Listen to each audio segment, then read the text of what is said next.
representing the League.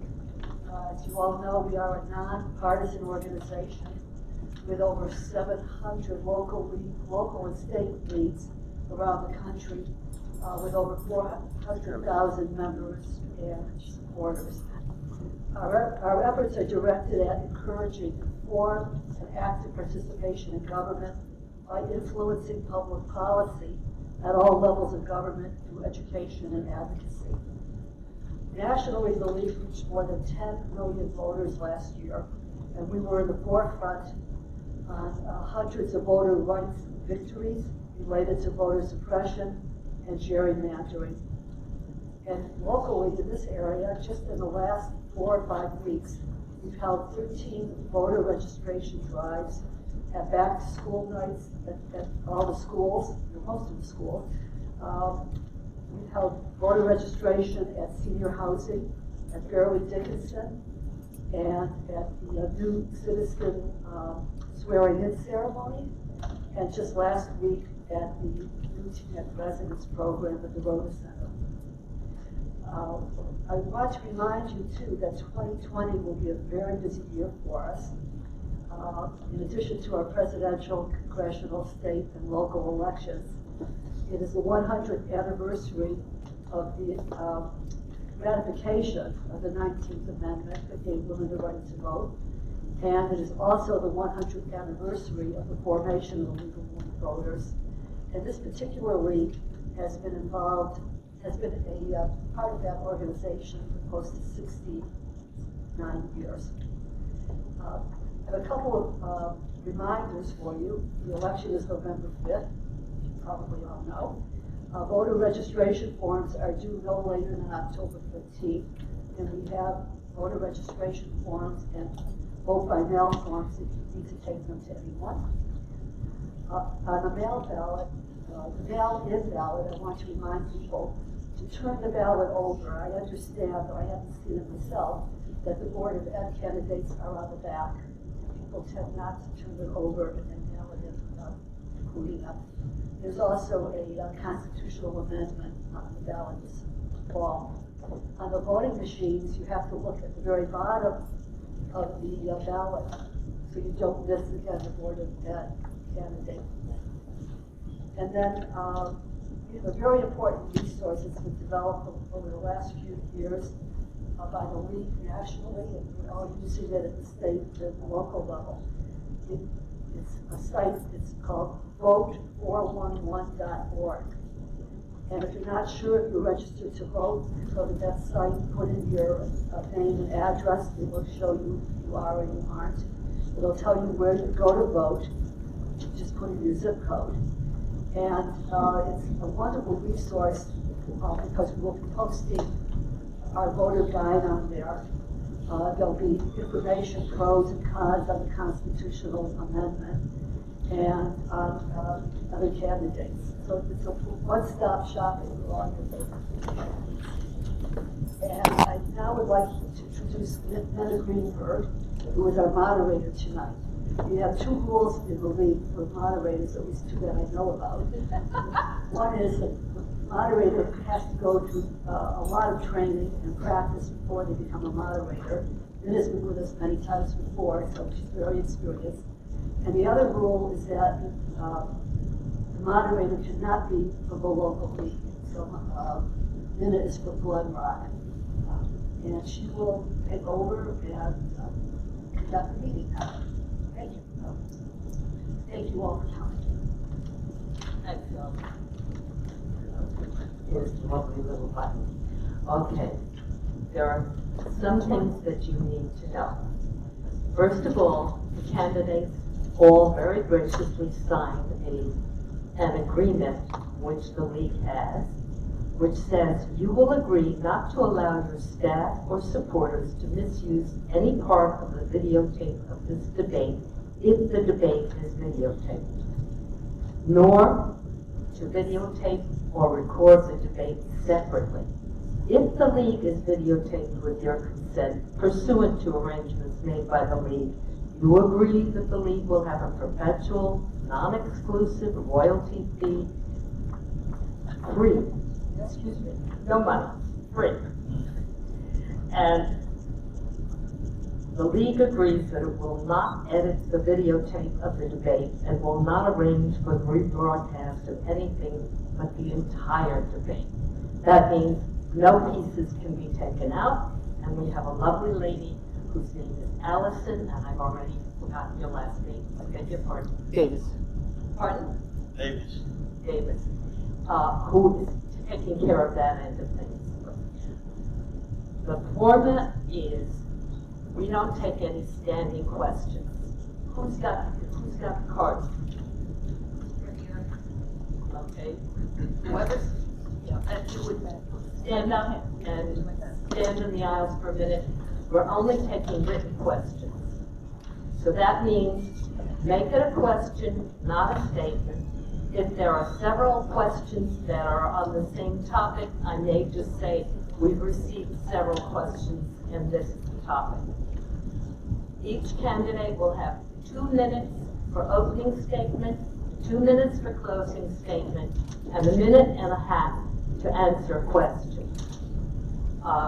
We're going to go by alphabetical order, and so the first person to speak is Mrs. Burns. Hi, everybody. It's so nice to see you here today. I'm running to ensure that every child in the Teaneck public school system gets a quality education. And you want to know, since I'm not in the comment, what skills do I bring to the table? I'm a project manager by profession, and I've been one for over 30 years. And I work on very complex projects with a lot of really passionate people who feel and I have to somehow bring them all together and have them work together to agree upon a common goal. And the only way to really do that is to listen to them and listen to them very carefully. I have to ask a lot of questions. And then I have to work really, really hard to reach consensus with these people, and then we achieve success. It's only by really understanding the core of the issue that you can bring people together. And the only way to do that is to really deeply listen to a person and try to get to the heart of the matter. We are living in a very rapidly changing world with technological advantages and challenges. And we need to prepare our children to meet every challenge and navigate the complexities of a global society. Public education is a great way to expose children to the wonderful diversity of Teaneck. And we give our children an advantage in Teaneck for meeting those challenges. Public education is a great equalizer. And I'm an advocate for public education. So if you vote for me, I will do everything I can to hold our school district accountable to every resident in Teaneck to ensure excellence so that every child can achieve their full potential. Thank you.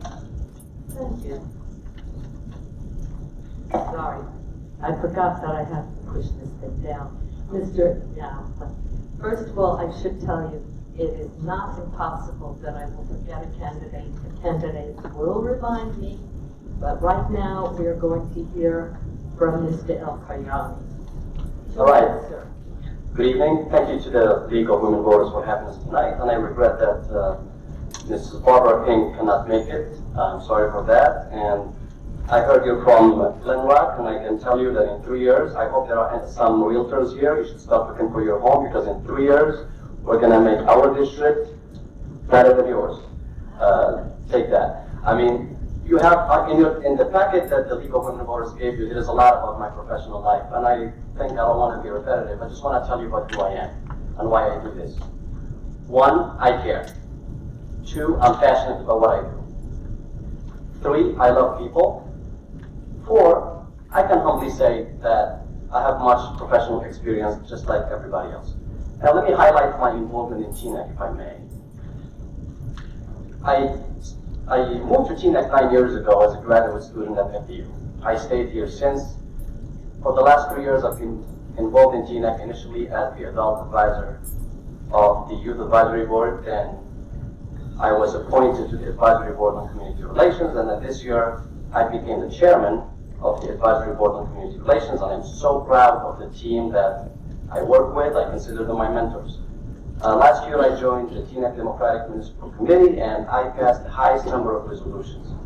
And my district saw the highest increase in voter turnout.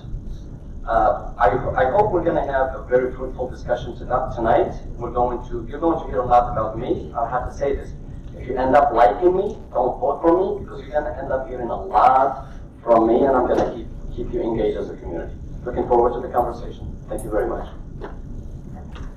Thank you. Next in line, Mr. Ramirez. Thank you. I am not as slick as other people, so I'm going to read my statement. So good evening, everyone. I'd like to thank the League of Women Voters for inviting me to this forum, and thank you, my fellow Teaneck residents and voters, for being here tonight, and even some non-voters, I see. So 3 years ago, when I first ran for the Teaneck Board of Education, I ran because I was tired of hearing my neighbors complaining about taxes or about our schools. And I thought that as a former teacher, as a person who's been in private practice, as a lawyer, that I could bring that teaching experience and my legal background to bear on hopefully improving our community's schools while watching the bottom line. In my 3 years on the board, it's been a real education, no pun intended. I have learned a lot about how educational and municipal finance really work, and I've learned that the vast majority of decisions the board makes are made for us by contract law or by state law.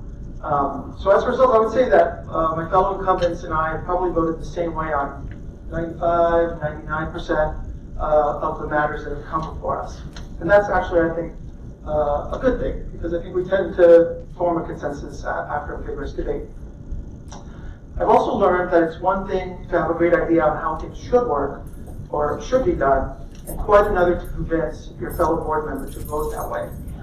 However, I think there have been several issues where I think that I, along with other board members, have helped highlight the financial or opportunity costs of a project and have influenced the way an item was passed. So, not really blocking things, but just trying to reframe it in terms of, well, what's the bottom line? Are we really being smart about our assets here? And is this really the best way to use our limited resources? So I'd like to think that as a result, the board has become a little more cost conscious. Oh, time's up. Finish your sentence. And more than it otherwise would have been. But we're still working together to improve our schools for the benefit of our students. Thank you.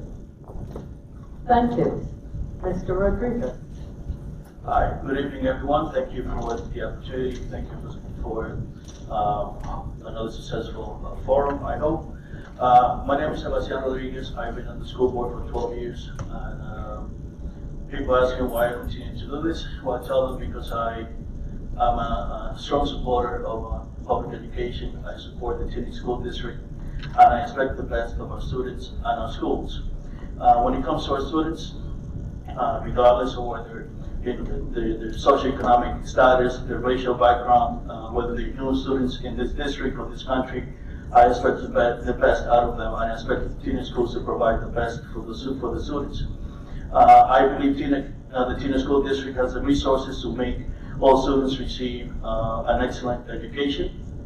My two children, Teaneck High School graduates, they started at Bryan School, and now they're attending college. Teaneck is special and unique in many ways. It is one of the most diverse school districts in New Jersey, perhaps the nation. And I see this as an opportunity to learn from our students, to engage their families, and to involve the different communities that make up the Teaneck district to support our schools. So those are the reasons why I continue to run for school board. Thank you. Thank you. Ms. Summers. Thank you. And thank the League of Women Voters for providing this informational format to have an open dialogue with the community. My name is Denise Sanders, and I've been on the board for 3 years, the last 3 years. But my story actually started when my family moved to Teaneck for a better education for their children. And because Teaneck had a long-standing reputation for the quality education for all students, I became a proud Teaneck High School graduate. After completing my undergraduate studies, I immediately started working in the field of education. At the same time, I earned a master's degree from the New York University and continue to work in education in the field of special education from that point forward. I decided to move back to Teaneck as I started my own family. And because I treasured the educational experience and opportunities that I have been afforded, I know I made a wise decision.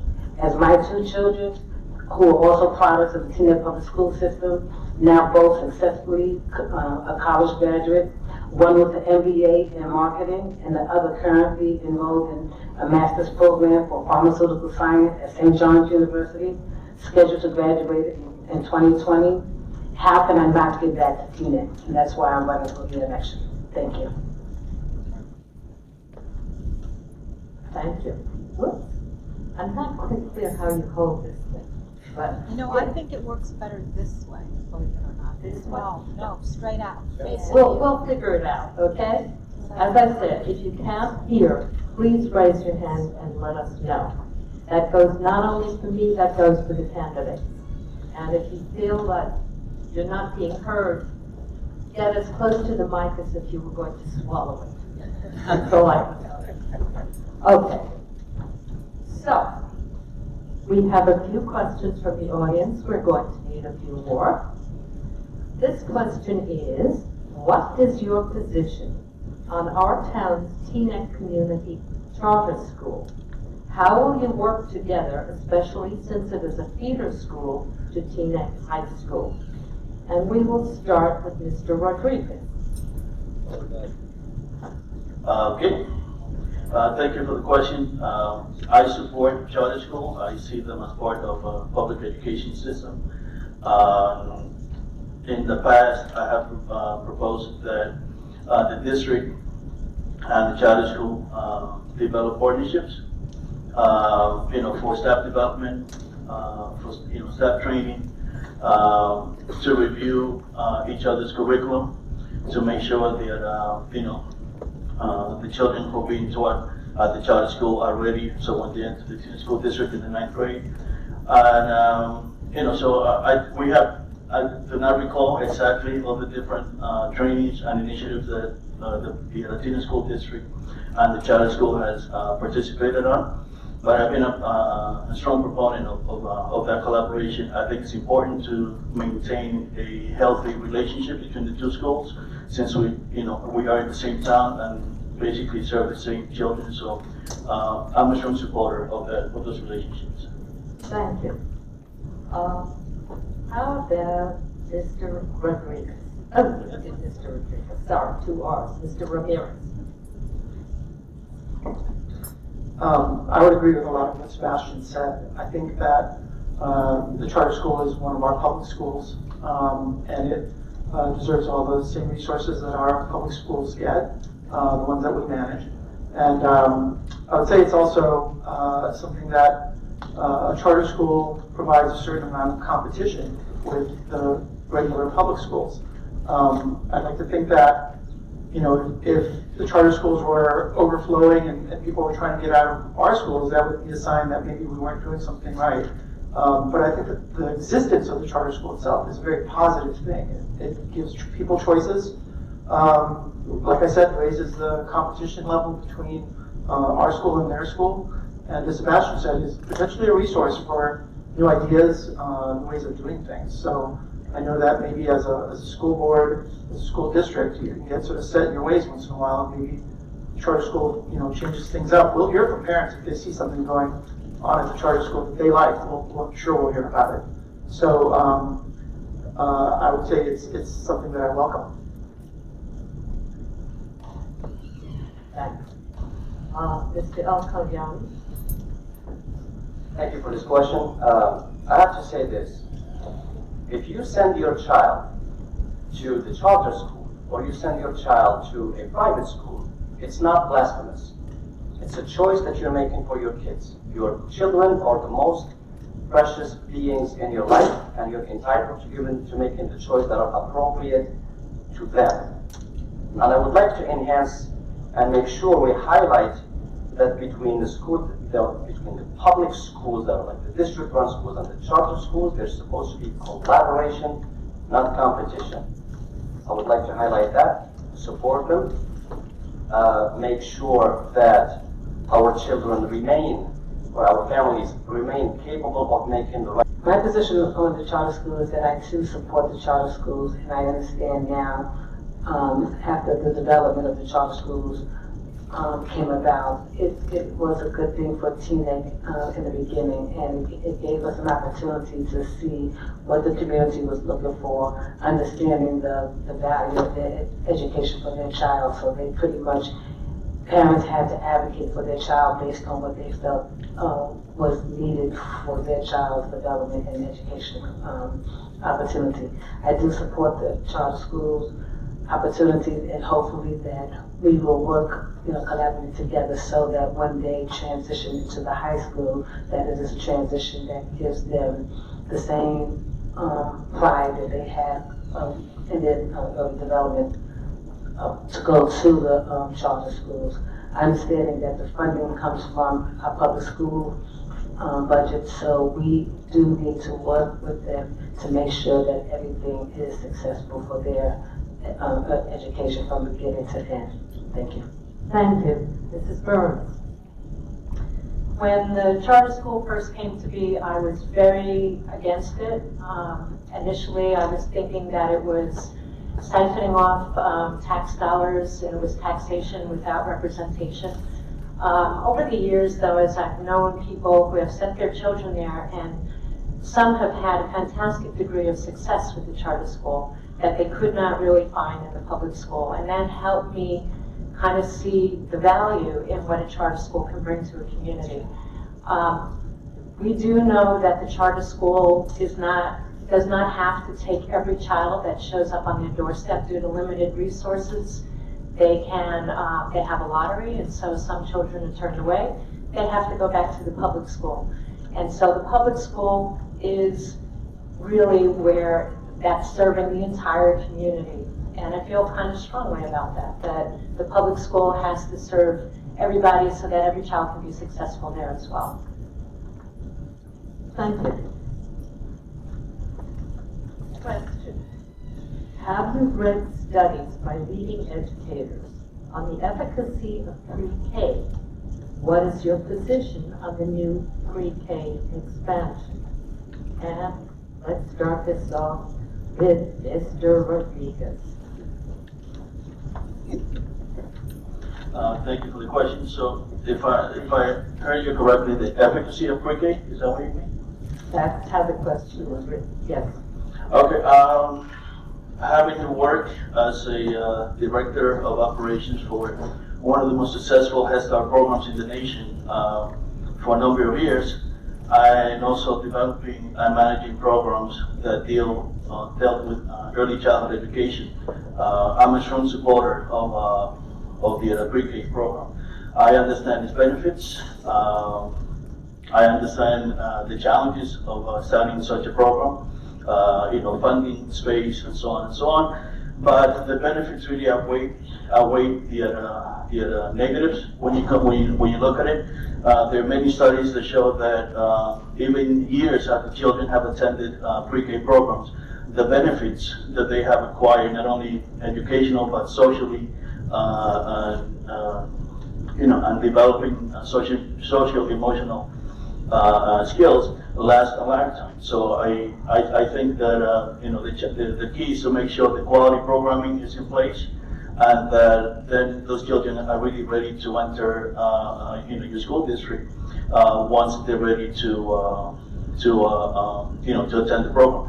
So in essence, I'm a full supporter. I understand there's some challenges that people are very concerned, and rightly so. But I think the superintendent and the rest of the board. Oh, have any? One means you have half a minute left. Okay. I think. God, finish it. I'm sorry. It gets a little complicated because I'm also looking at these things. In future, we're going to do this differently. Could you finish your sentence? Thank you very much. So, but I think the superintendent and the rest of the board, we have had discussions on how to sustain the program once the funding is gone. Thank you. Ms. Saunders. Okay, yes. I've read many studies on the pre-K program, and I have been a facilitator in schools to help train some of the teachers for the pre-K program. So I have found and learned that the benefits of what the pre-K program can do for our schools and our communities far outweigh some of the costs and some of the issues that have been brought out. The things that we should really focus on is making sure that our kids, have an opportunity to benefit from all of the educational opportunities that are there and available for them. So our pre-K program, especially by it being free, is a benefit because it's a curriculum-based program that's developmentally appropriate for the young kids, so that they can have a head start or a better chance in being successful.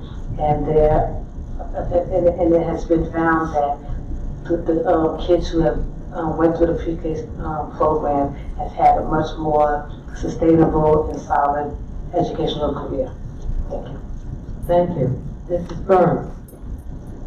I have read a lot of studies about the effectiveness of pre-K. And the interesting thing about the studies is that they're all different. You can't really, not every pre-K program has the same quality. Not every pre-K teacher has the same qualifications. So the studies were done across the country in varying places with different skill sets and different quality education. So some studies, such as one that was done in Tennessee, found that the academic effects dissipated after a period of time, and others found that they carried through. But all studies did agree that the effects of pre-K lasted a lifetime in other ways, in social and emotional growth. A lot of debate has been had about the cost about it, how it was funded. Governor Murphy did say that he was committed to making pre-K a priority, and even though the grants could eventually stop, likewise in housing pre-K, there was talk about putting them in other community centers. They too can change their minds and decide not to renew a lease. So I think that for the value that we have now with the kids, the 100 and some odd kids that we're serving now, it's great that we're giving them an advantage. I see Dr. Pruitt here. Good evening, sir. I have this thing on my... Oh, I'm sorry. That's not permitted. I'm sorry. Okay. We now go to Mr. Ramirez. Oh. Thank you. Excuse me, may I make just one comment? There seems to be some confusion. The yellow cards mean you have a half a minute left to finish. And the red card means that your time is up. And to explain what Mr. El-Karyani mentioned before, there was another moderator who was supposed to be here this evening. She fell ill. She lives in Paramus and does not vote in Teaneck. I live and vote in Glenmont. So just to clear those things up. Sorry to take your time. Please start from the beginning. Not a problem. All right. Well, I haven't read a lot of direct studies. I think I get a lot of my information like a lot of other people do. Secondary sources. I think we all read newspapers. I usually try to read about 4 different newspapers to try to get sort of a rounded view of a lot of different political issues, frankly. I think if you read only one newspaper like the New York Times or the Wall Street Journal, you're definitely going to get just one perspective. And so I try to read as many as I can. I try to read on education whenever I can. I have read some stories about studies.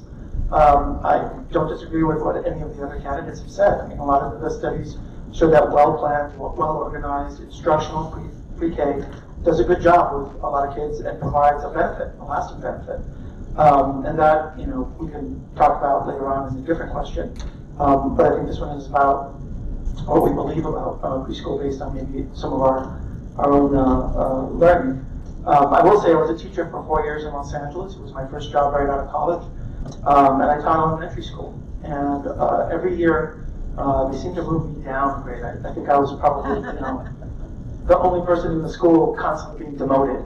And So, but my experience once I got to the primary grades was that we actually had about 3 feeder preschools coming into our school, and they were all very different. Some of them were essentially just daycare, and those kids came in and did not understand the difference between structured time and playtime, and frankly, in some ways, they were harder to teach. And then other kids came in from very well-structured programs with excellent pedagogy behind them, and those kids came in and they really lit up the room. So, a lot of the devil's in the details, and I would just hope that whatever program we had, we made sure that we made it more like the latter than the former. Thank you. Okay.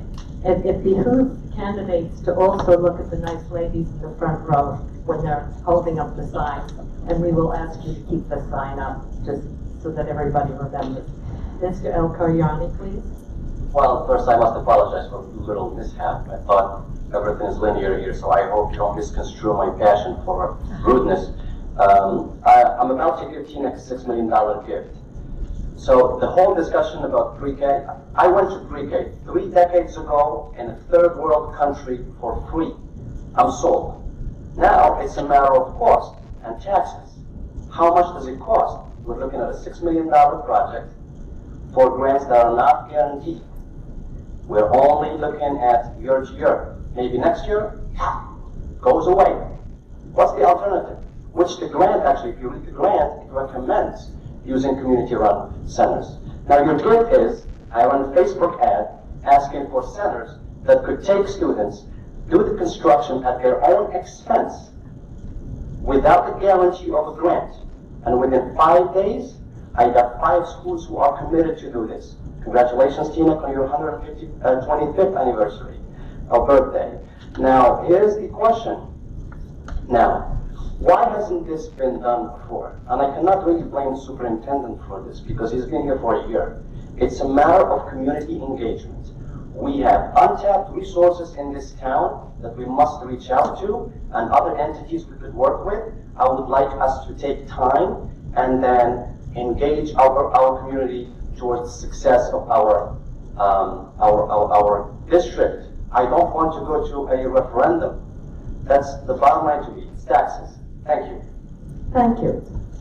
I have 3 questions, and it seems to me that one way or another they talk to the same thing.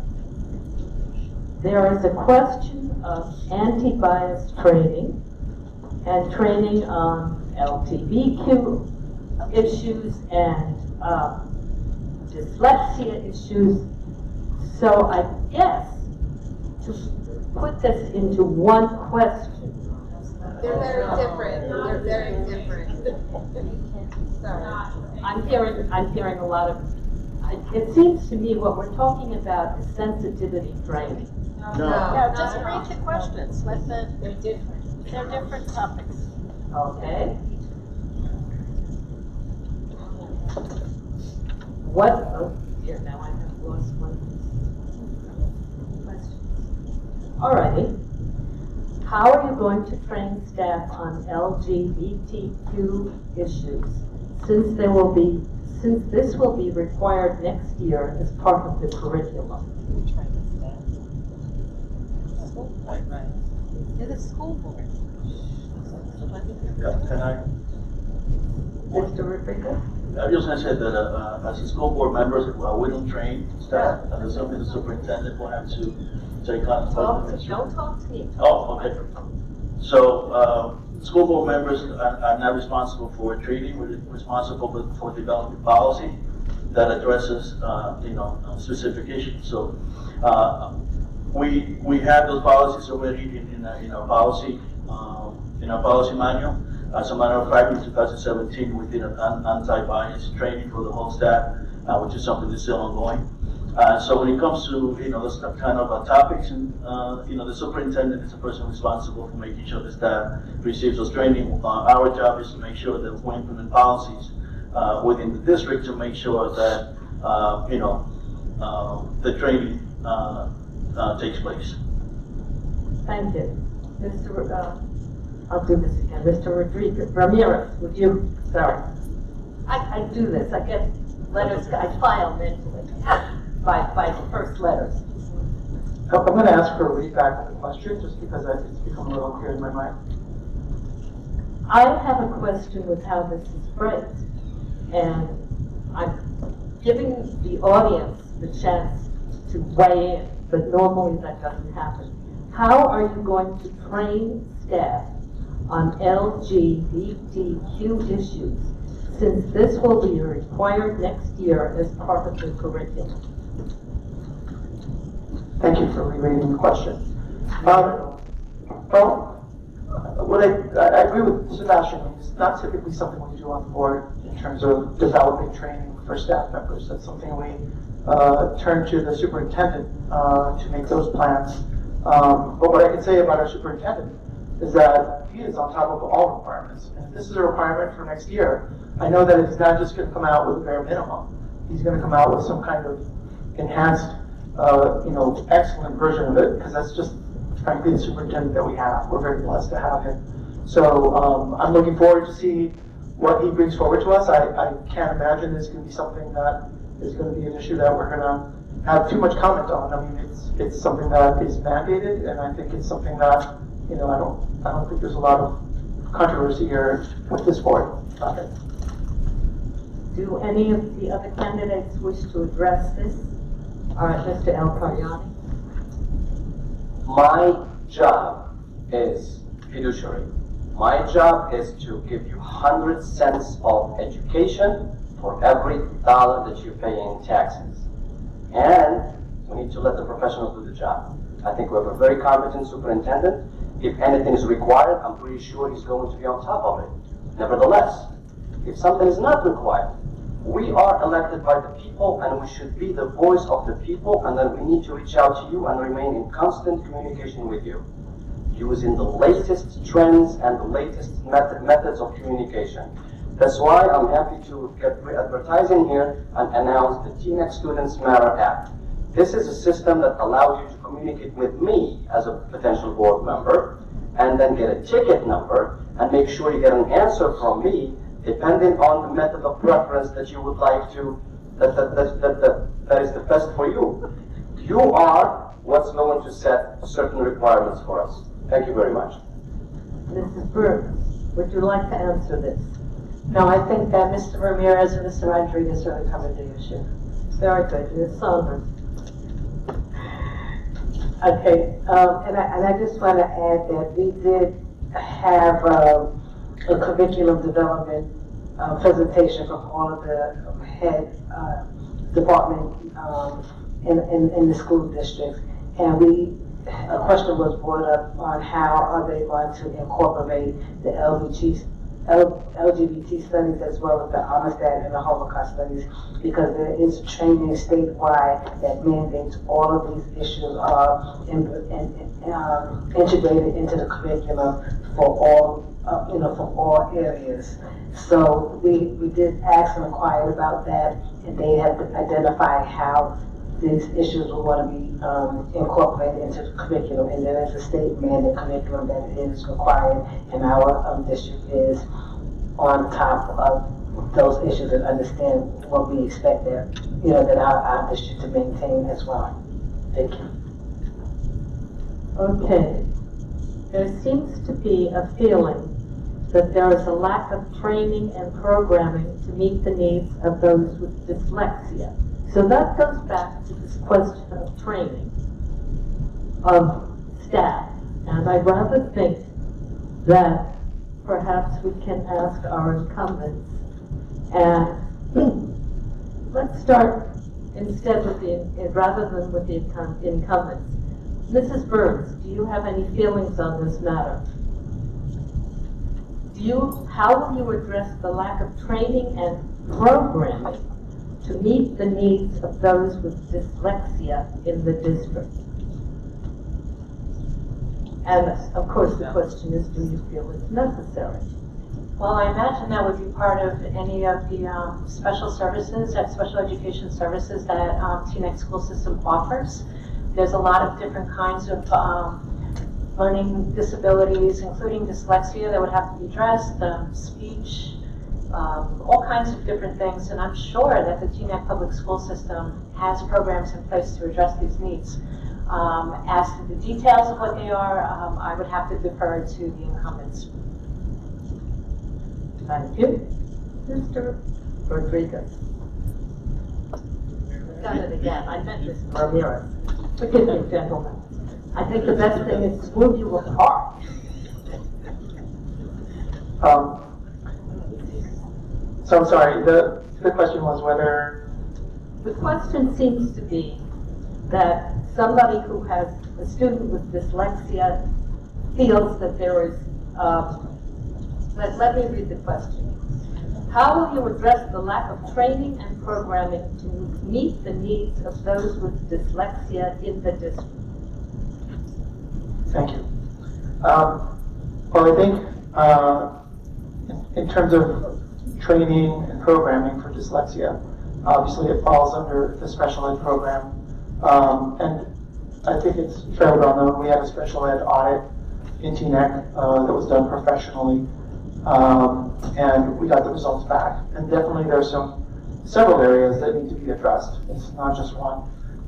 So, you know, the question is one that I think concerns me, because it tells me that there's somebody out there who thinks that they're not getting the adequate training and programming that they deserve. And certainly I think if there's anything that Teaneck does well, is we really try hard for our special ed students. I think that we put a lot of funding into it. We recognize it's a lot of resources, but it's state law, and these kids need and deserve the best training and programming that can possibly be provided. So if there's something that's missing, I would hope that we would hear as a board, or as individual board members, from members of the public who feel that they're not being adequately served. We can then bring that up to the superintendent and get action on it. Thank you. Ms. Saunders. Well, the training coming, once the dyslexia is identified, the training comes on based on the level of severity of the child's needs. So there are different programs that are set up for dyslexia students. So depending on the severity of the dyslexia, there are certain programs. We may have to identify the programs that we have based on the programs that the child may need, but there are certainly avenues that we have room for to either identify or to see what we can bring into the district to help them advance in their needs. If usually the teachers that are trained in these areas are specialized teachers, so those teachers have all of the credentials once we have them on board, and those are the teachers that will be working specifically with those children for this area of need, based on just having dyslexia if that's their only diagnosis. Thank you. Thank you. Mr. El Karyani. I echo what my fine gentleman Ramirez has mentioned, which is we've received the results of an audit and there's a lot of room for improvement. But allow me to say this, where we have a strong budget or strong allocation of money to our special ed program, and that is fine. However, for the amount of money that we spend, and that's fine if we spend more on that, every child should deserve the attention and the education that they require, because every child is important.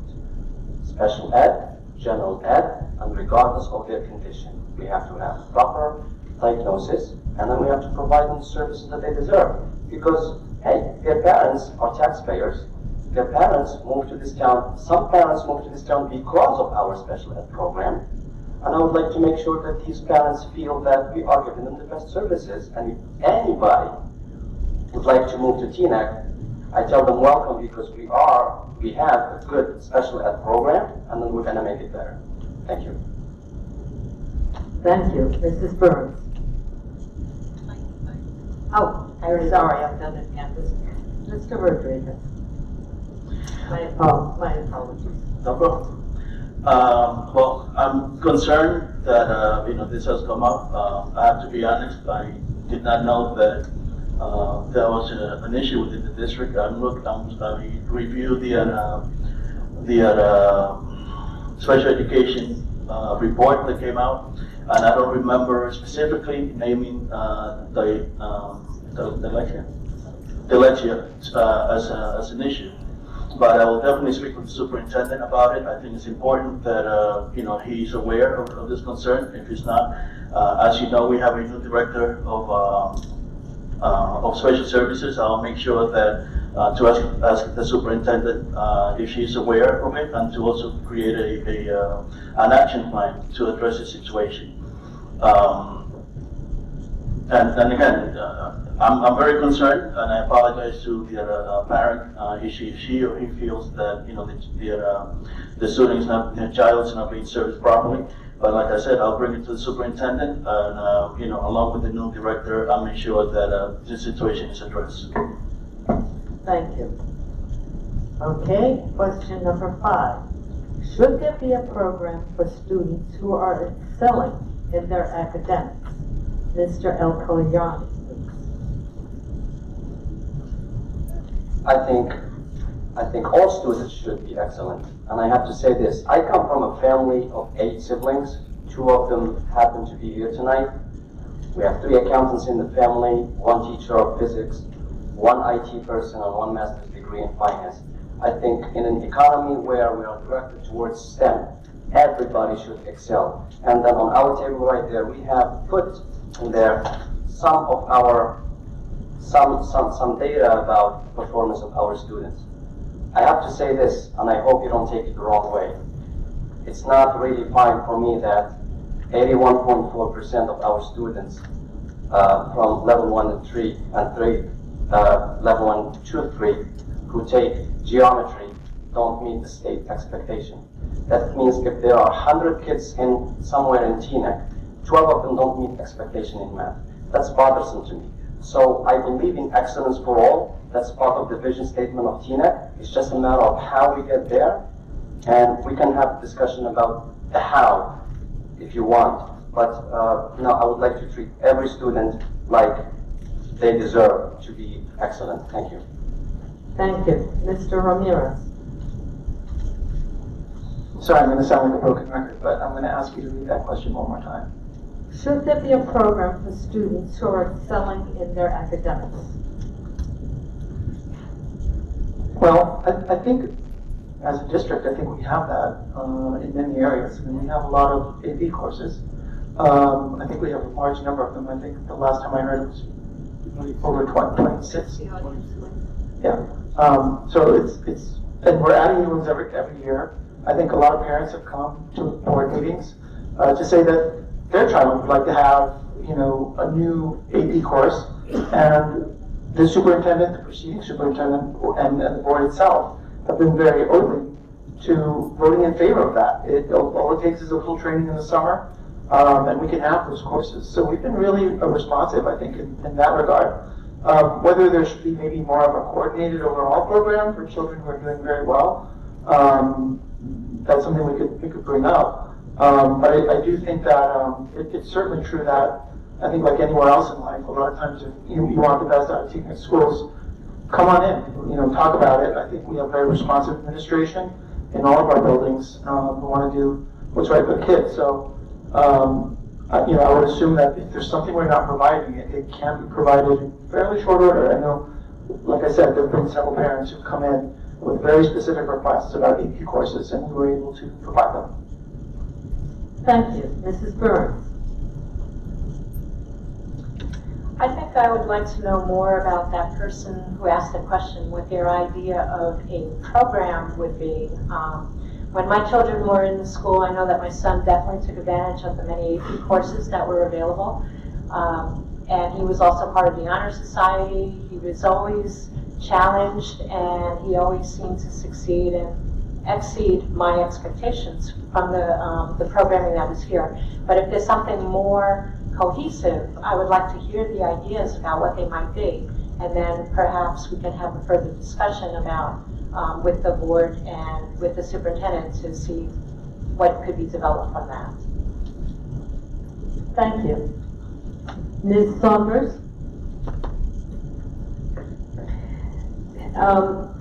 Well, I like Linda's, I agree with what Linda was saying in reference to what are we looking for, because our high school programs have some incredible programs. The high school has 5 academies in all the, different range of areas: business, literature, fine arts, social studies, social science, and technologies. We also have college prep programs where our students can, prepare and get college credits. Our honor courses are extremely rigorous, and it is especially designed for educationally advanced students.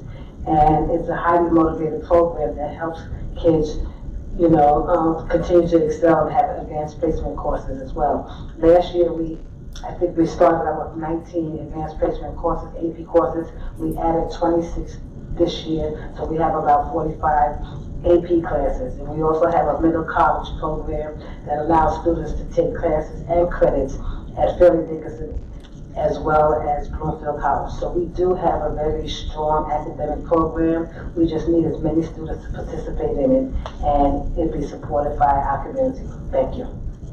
Thank you. Mr. Rodriguez. If I understood the question correctly, my answer will be no. I'm about inclusion, I'm about opportunity, about high expectations, about developing a culture of high expectations for students, rather than just have unique educational programs for high achieving students. I think, like Mrs. Sanders said and others have said, having a culture of high expectations where all of our students are expected to do well. I think that's more important than just developing a program for high achieving students. Thank you. Okay, here's one that is very apt for this time. How does or should the district manage the potential negative effects of social media among students? And let's start with Mr. Rodriguez. How can the district manage the negative effect of social media on students, you said? Yes. How does or should the district manage the potential negative effects of social media among the students? I mean, I think and we already have policies in place, and I know our principals and teachers and administrators do a very good job of making sure that students utilize social media in a positive way. But I think the best way to do that is to continue to develop a social emotional component of our students, to develop empathy towards other students, to make the right decisions, and to make sure that they understand the consequences of their actions.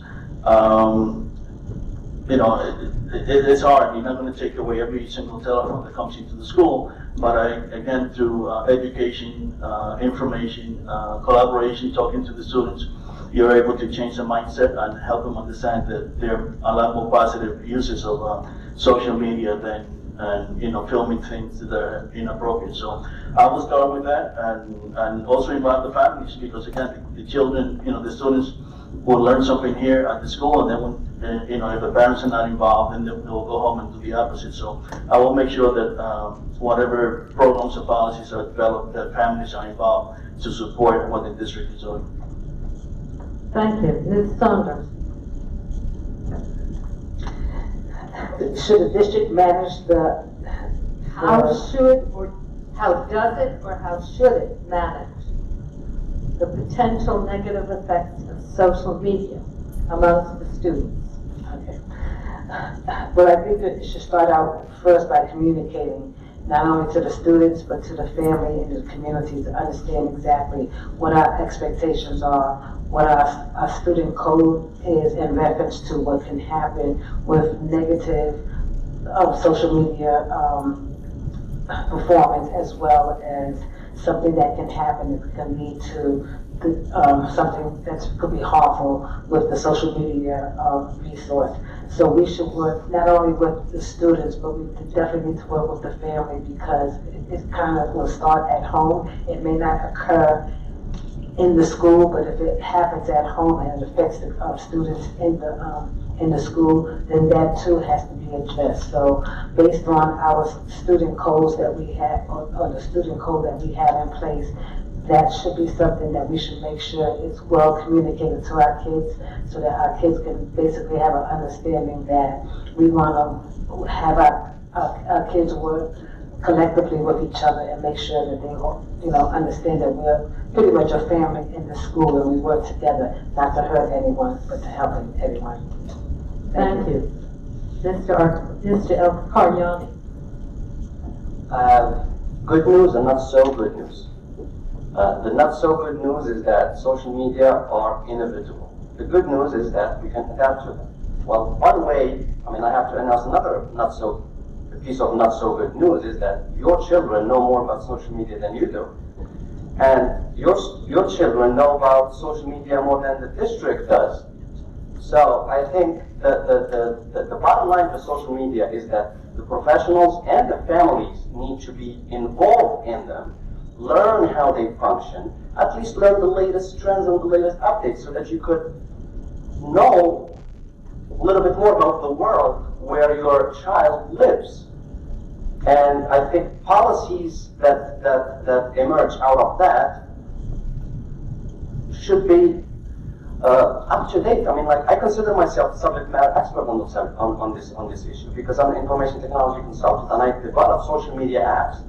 So I think it starts with educating the parents and the professionals on how social media work. And I have expressed my willingness to provide workshops to community members on this subject because I think it's a very important one. We want to embrace the future, shift the paradigms, and not be stubborn or defensive in front of what is coming towards us or in front of us, especially that we're moving towards a STEM-based job market and education. Thank you. Thank you. Okay, Mr. Ramirez. Well, I 100% agree with Mr. El-Karyani's statement that our kids know more than we do, because I am terrible at Facebook. And that's Facebook, and there's like 5 apps after that I don't even barely know their names. So, I think our superintendent, is doing actually, he's addressing this sort of from the grassroots up. He's trying to address it by implementing a new code of conduct. I think he's looking at really sort of behavior standards amongst our students and trying to improve that.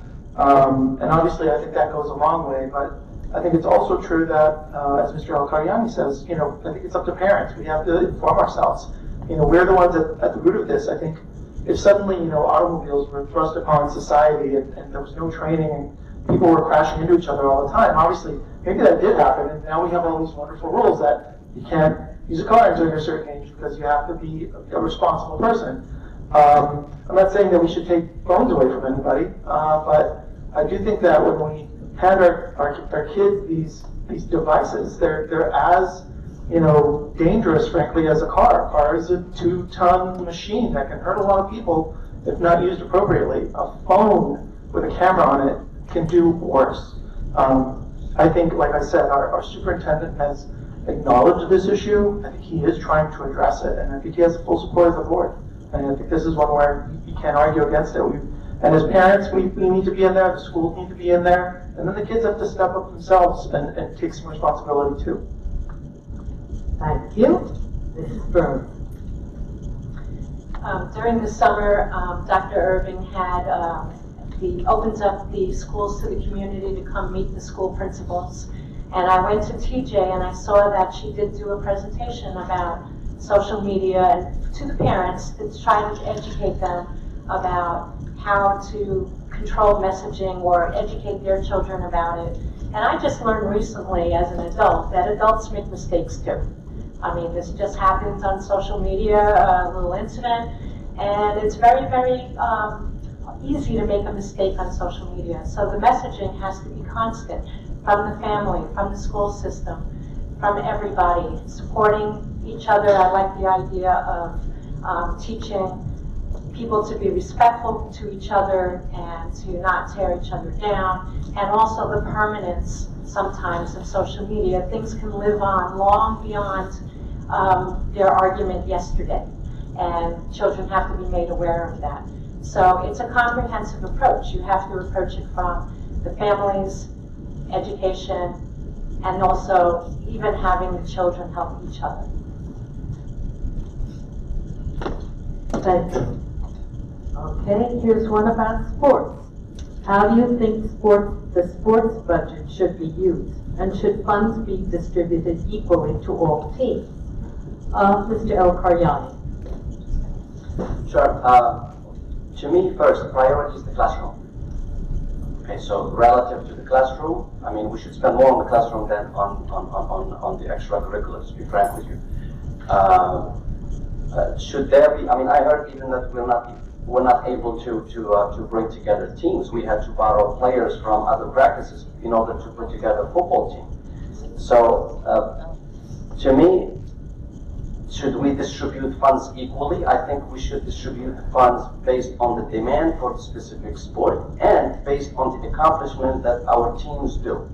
And if we would like to set high expectations for our students or future athletes, we have to treat them at similar standards that we treat professional sports people. That's how I would do it. Thank you. Thank you. Mrs. Burns.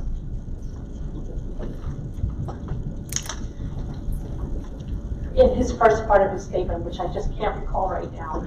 But I also believe that there should be parity between boys and girls sports. Sometimes I see that that's not always the case. But again, yes, that's what the point was that Ms. Alcagnani made, is according to popularity or demands. If there's no demand for a certain sport, then of course the funds could get shifted to something that's a little bit more popular.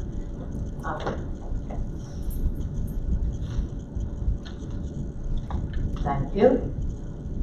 Now let's see if I can get this right. Mr. Ramirez. Thank you.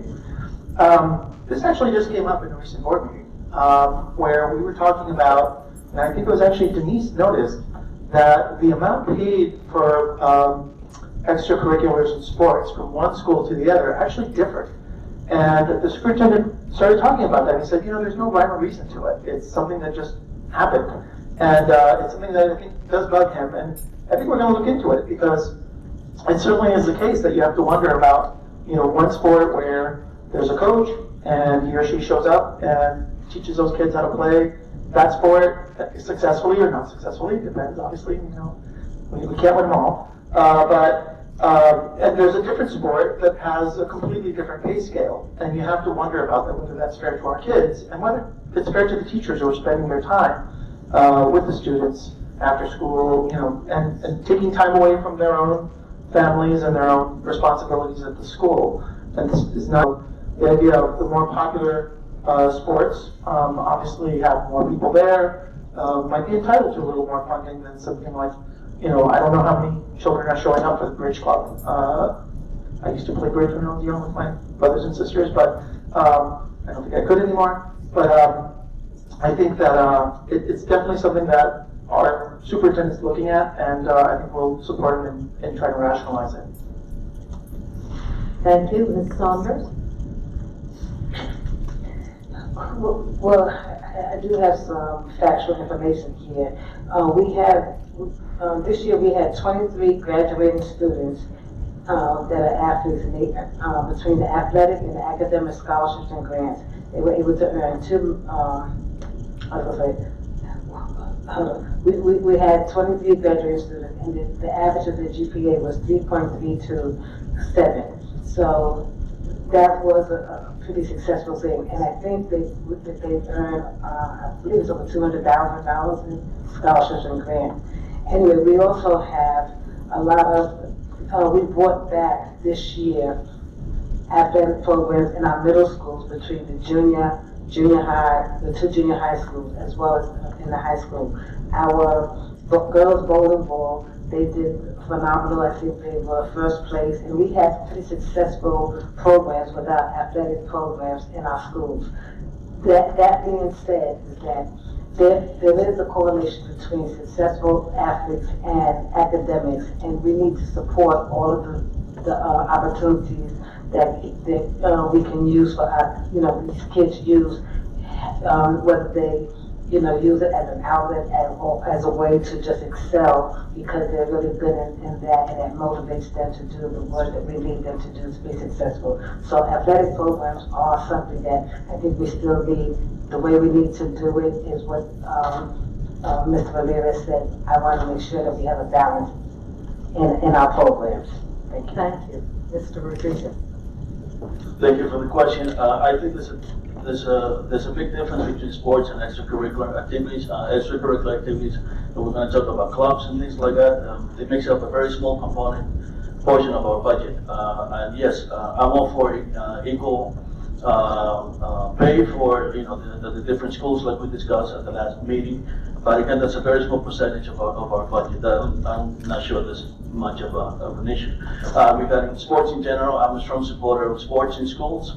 Obviously, it depends on the popularity of the sports, but remember that under Title IX and Department of Education, we need to provide the same type of sports and an opportunity to, there's an interest by the students, and so if the students came to the district and said they wanted a softball, girls softball at one point, and then that sport was created because we have baseball in place.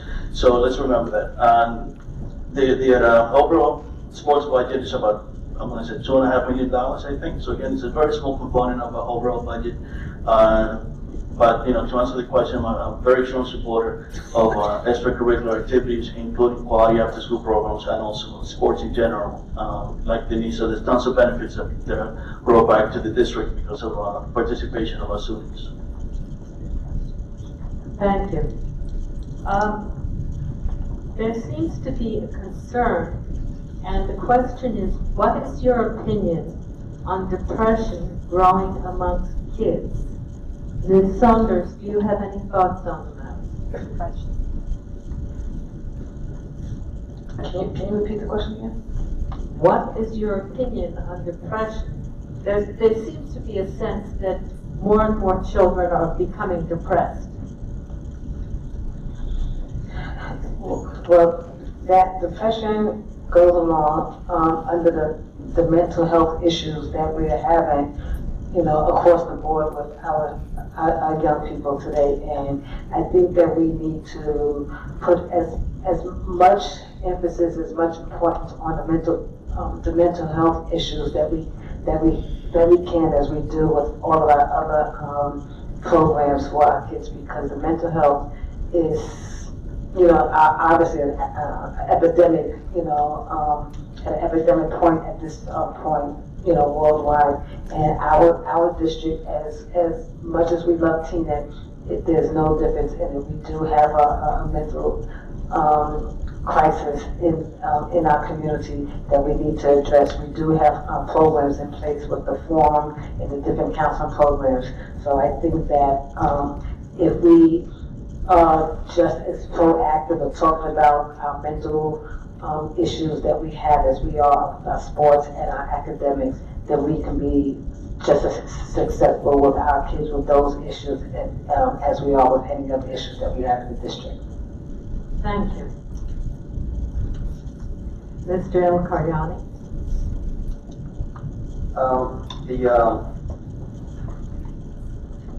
The mental health issue to me is twofold. It's twofold. One, there is the actual mental health issue itself that needs to be treated, and for that we should provide the best services we can, best social services and mental services and mental diagnosis or treatment services we can have at the school district. But since this is really a predominant epidemic now, we need to start exploring enhancing our shared services with other entities. Be it for this or for anything else, with the county, with the municipal council. And like I mentioned in my literature, the elephant in Teaneck is the terrible relationship between the school board and the council. That's got to be fixed. And nobody can exonerate themselves from that. The other component to the mental health situation is a safety component. If you look at a lot of the disasters that are taking place nationwide, they are correlated with mental health issues. So we need to look and sit down and talk, brainstorm together. You have talent, and then we can talk to subject matter experts on safety and see what are the best policies and implementations of policy that we could have, because if God forbid something happens in Teaneck, I don't want to be in a situation where I knock on your door and say, I'm here to express thoughts and prayers. I want to be able to knock on your door and be able to say that thanks to our policies and robust infrastructure, we were able to prevent a disaster. Thank you. Thank you. Mr. Rodriguez, Sure. I'm sorry, can you please repeat the question again? what is your opinion on depression growing amongst kids? In other words, it seems to be a growing. I forgot this so much. Thank you. So my opinion is that it is a growing concern not only in Teaneck, not only in New Jersey, but nationwide. For example, in New Jersey, just last year, there were over 2,700 children who were treated in hospitals because they either attempted suicide or killed themselves. And so, luckily for Teaneck, we're not in that situation yet. But the key is not to wait for the situation to occur before we decide that we have a problem. I think the important thing is to continue to work with our students, provide support services like the forum, like Denise said, make sure that we involve our family, the families of the children. And yes, we'll continue to enhance our collaborations with the county and other venues. The lives of our students are very important, and like I said, it's a lot better to be proactive than be reactive. And I think we have a lot of programs already in place to make sure that the unfortunate situations do not happen here in Teaneck. Finished? Okay. Mrs. Burns? I think that we need to remove the stigma associated with mental health issues and start treating it like you would physical health. There should be really no difference between going to the doctor to treat a chronic condition like diabetes or going to the doctor to treat some other condition that having to do with mental health issues. So once you remove that stigma, things can be probably treated earlier, but this is a societal change. What can we do here in the school system? I think that we can just tell everybody that this is a stigma-free place and you should feel comfortable talking to people about your advisors or anybody else, any other adult, about how children should be made feel comfortable to talk to anybody about things that are going on with them without having to feel embarrassed or ashamed. And I think that we have to work hard in the school district to give that kind of caring environment. Thank you. And the last gentleman, please. I think that would be me. Yeah. My opinion on depression in the schools, kids kind of have it tough now. I mean, there's so many demands. I have 5 of my own children, some of them are here today, and I'm just amazed. I don't think it was as tough. When I was a kid, I think, I threw a lot more rocks in the backyard and stuff like that. And these kids are always regimented and doing so much. Kids here at the school, got a million things going on between sports and school. And I think a lot of times all that pressure can be a trigger for depression and other forms of mental illness. And I think Mrs. Burns really hit the nail on the head. We need to treat it as if, the same as any other kind of medical issue and take away that stigma. I know that our superintendent is actually looking to implement some new services that will be available in the district that hopefully will partially address this issue. But I think a lot of it requires, our teachers. They're the ones who see the kids every day in class. When potentially, recognized in the schools, obviously there should be some kind of, whether it's intervention or discussion with the parents to make that apparent. We don't want it to be where, it's something we could have done and we missed it. And regardless of whether there's a really dramatic outcome or it's, each child's important, and it's a tragedy when any medical or mental illness somehow stops their progress. Thank you. This is going to be the last audience question, after which we are going to move to closing statements. So each candidate has 1.5 minutes, and then they will have 2 minutes for closing statements. Please state 2 positive attributes of the Teaneck school system and 2 positive attributes of Teaneck public students. Mr. El-Kanyani. I moved to Teaneck 9 years ago. as a graduate student at a college, that it rarely happens when somebody goes to college somewhere and stays in that town. I love the town, I love the diversity. I love the people here. That's why I've served for the last 3 years and I've made a lot of friends. A lot of you didn't know me last year, a lot of you didn't know me the year before or 3 years ago. But I think the environment is very welcoming and friendly to us. Our students are talented. Our students are gifted in Teaneck. We as a district must do our best and improve what we provide to them, because their parents are paying taxes to this town. And because you're paying taxes to this town, you need to get the best education for your kid, and you need your child to reach their potential, because the future is bright, but we have to work hard towards it. Thank you. Ms. Burns.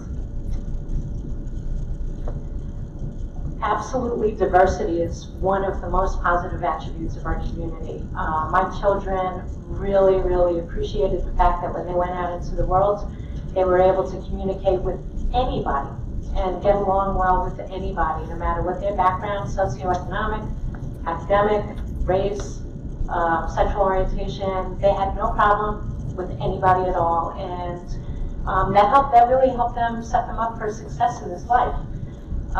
The school system has excellent experienced teachers, and again, we have very, very positive experiences here, and I feel like Dr. Irving is bringing a new energy into our school system, and I love that energy, and I love the fact that he's going to help us get to an even higher standard.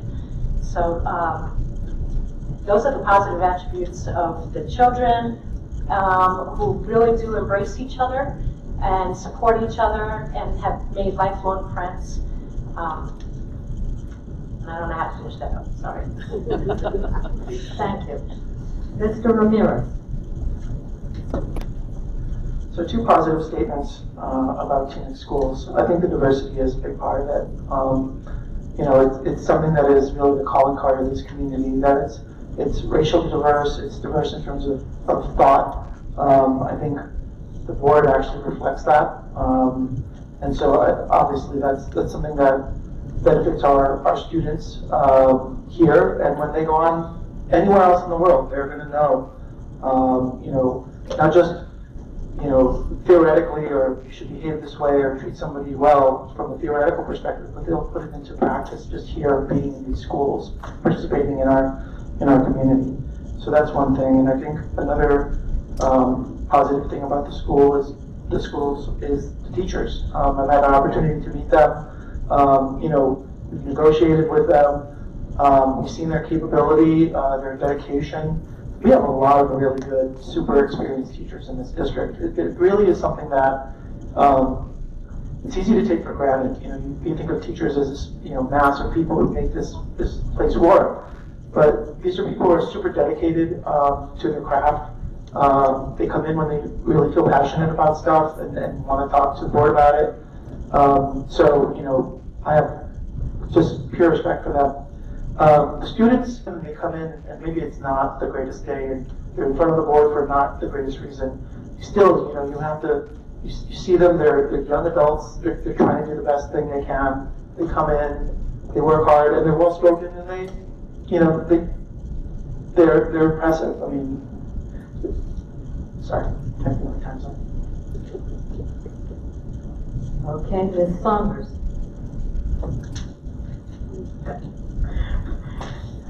Okay, I put the 2 attributes of our school is that I do have to agree with everyone who said diversity is one of our most strongest strength that we have in our school. And the other one is the strong academic programs that we have here for our kids to have an unlimited potential to excelling in any area that they, you know, strive for.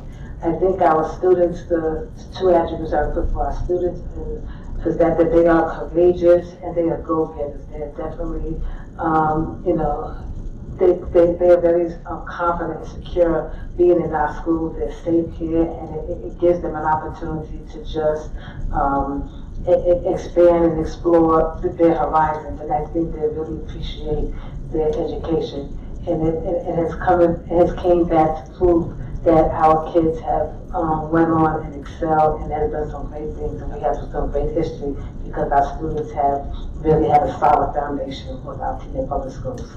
Thank you. Thank you, Mr. Rodriguez. I think as a parent of two students who graduated from the district, I'm highly appreciative of the two positives that the district, how the district prepared the students. One is not only diversity, but understanding the different diversities that they encounter when they leave Teaneck, and how surprised they are when the rest of the world is not as accepting or understanding of diversity as Teaneck students are. Another positive is how well the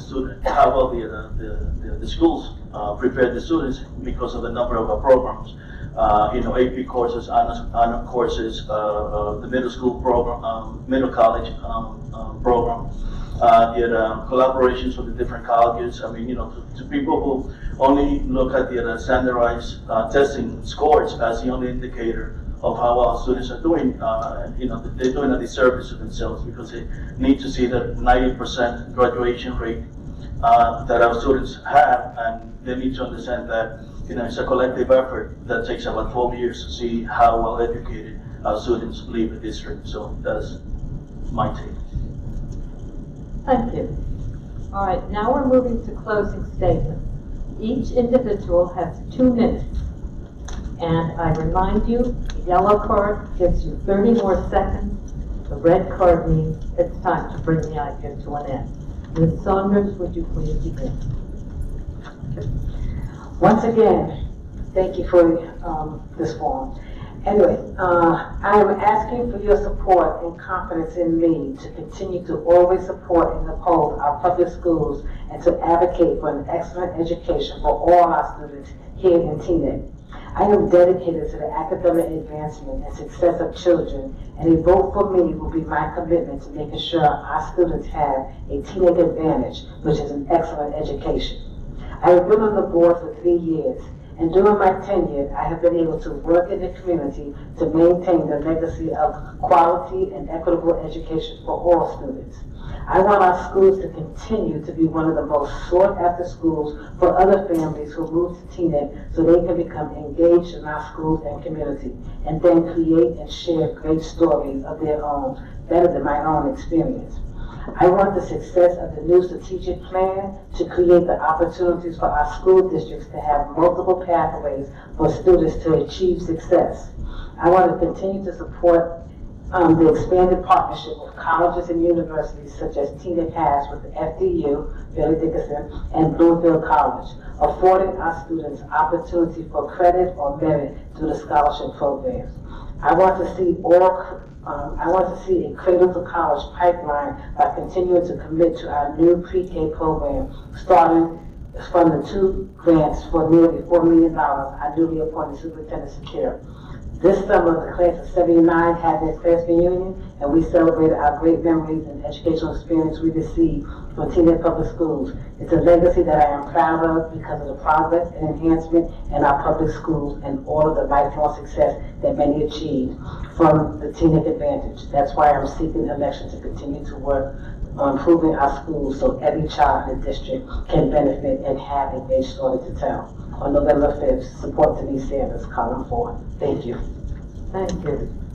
Mr. Rodriguez. If you hold your applause for all the candidates at the end, we've got 8 more minutes. Thanks. Thank you everyone for your time this evening, and I would like to close by saying that I ask for a few more years in order to be able to help develop an education system that continues to improve student outcomes, ensure that all students have access to and benefit from deeper learning to build important skills such as critical thinking, problem solving, collaboration, and communication. Skills which all students must have to succeed in an increasingly complex and technologically advanced society. I am confident that working along with the superintendent and my colleagues on the board, we will transform our school district into one of the best districts in Bergen County and in New Jersey. Thank you. Thank you. Mr. El Karyani, please. I did not prepare a closing speech because I think today, what's happening right now is not the closing, it's the beginning. But I have to say this. I would like to express my gratitude to the League of Women Voters for having us here tonight, and I would like to express my gratitude to all of you who serve Teaneck and those of you who are voters who expressed interest in learning from us. This is the beginning. I'm asking for a chance to serve you, along with my friend Martin Ramirez, a very fine gentleman here that I happened to meet just a couple of months ago, lines 3 and 5. And there's a reason, because our vision statement says excellence for all. But I think excellence is a lifestyle. It's not a destination. We would like to do things in an excellent way. We're a good district, not the best district. 90% graduation rate is good. It's not impressive by my standards. I would like to be at 99% graduation rate. I would like to see us maintain our taxes at a fair level. This way we keep this town affordable to you while giving your children the best education. We would like to recruit the best teachers that are out there. Engage the community so that you give us the you refer the talents to us. And those that are teaching in our district, we need to provide them the best training so that they feel that our district adds value to them the same way they add value to our district. I'm asking for your vote, and I will continue to serve you the same way I've served in the different organizations where I believe I've done it with excellence. Thank you. Thank you. Mr. Ramirez. So once again, I'd like to thank the League of Women Voters for sponsoring and hosting this forum. You know, I have a lot of respect for my fellow incumbents and for the challengers. You know, this is a job that doesn't really pay anything. You know, once in a while we get a slice of pizza or a pastrami sandwich. But people are spending a lot of time away from their families and their jobs and their hobbies to be here. And that goes for the incumbents too. You know, it takes a lot of courage, I think, to put yourself out here. And so it's a real pleasure to sit here on this table with them. You know, I think each board member, you know, brings something different to the board. It really is a very diverse group that we have. I would hope that regardless of who gets voted into the board, that it remains that kind of a diverse group. I'm a big believer as an attorney in the adversarial process. It's not a pejorative term. It's not a bad term. When people disagree and they argue and they try to convince each other, it's a beautiful thing. It should happen more outside of the Board of Education. Unfortunately, it doesn't. I think people a lot of times come to arguments thinking one thing and stay that way coming out the other side. And I'd like to think that on the board, we've all influenced each other and we've all had that opportunity to champion something based on where we come from, our experience, and really bring something to it. I'd like to think that I do bring a concern about the bottom line. I want the best for Teaneck students, but I also know that there's choices. We don't have unlimited resources, and sometimes hard choices do need to be made. I make my point made, and you know, there's votes, and people can disagree, and then we move on and continue, and then maybe cooperate on something else. So I just want to, you know, Thank you. thank you. And Mrs. Burns. Thank you to the League of Women Voters for giving us this opportunity to talk to our community. I really appreciate that. And all the questions that were asked tonight really do show all of the different views and concerns that people have. There are concerns about funding. Are we using our money wisely? And so yes, we are accountable. We have to hold our school board accountable to the community to make sure that the money is spent wisely. There are concerns about the complexity of this world with mental health issues and social media and other challenges that we have to address all the time. We have to make sure that we provide a good opportunity for our children to support each other, us to support them, and support them in a culture of excellence. We want to be able to give them the excellent education, the quality education. So I'm advocating for public education, I'm advocating for the children, I'm advocating for you. And we're going to bring that perspectives, all these different perspectives that we heard here today. And also, we need to change the narrative about our school system. We have a great school system here at Teaneck, and we need to communicate that out often. And we need to give examples, because many times people get stuck in these spirals of negativity, and we've got to put an end to that. And instead, if there are concerns, then we have to work on those concerns, instead of just talk about how awful it is. And that's what we would like to do, working with the school board, working with our superintendent. Thank you. Thank you. I want to thank the audience, and I certainly like to thank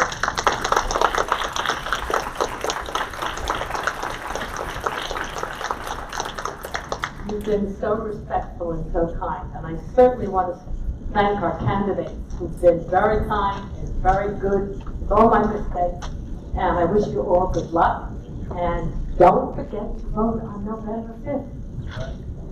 Thank you.